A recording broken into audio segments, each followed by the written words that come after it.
আমি আছি 21 ডিসেম্বর। এত সুন্দর একটা মুহূর্ত আমাদেরকে উপহার দিচ্ছে Tata Steel 25K Kolkata world 25K Kolkata.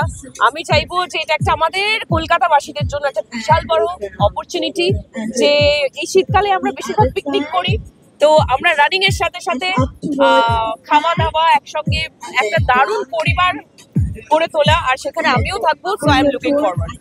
আমি ভীষণ দৌড়াতে ভালোবাসি। আমার মনে হয় রোগা মোটার থেকে হেলদি থাকাটা খুব ইম্পর্টেন্ট। অনেকে বডি শেমিং করে, অনেকে অনেক কিছু বলে। আমার মনে হয় তুমি যতটা হেলদি তোমার সেটা অ্যাক্টিভিটিতে বোঝা যাবে। তো আমার মনে হয় হেলদি থাকাটা ইম্পর্টেন্ট। যখন খেলতাম তখনও I didn't run marathons because I'm not a marathon person. Football, again, you need running, but it's a different kind of running. But I think it's a wonderful age, 10 বছর হচ্ছে Kolkata Marathon. And it's just not at the end, শুধু marathon, I think it's going to motivate a lot of people to stay fit. And marathon is a medium for people to come and start running and stay fit and healthy. It's important.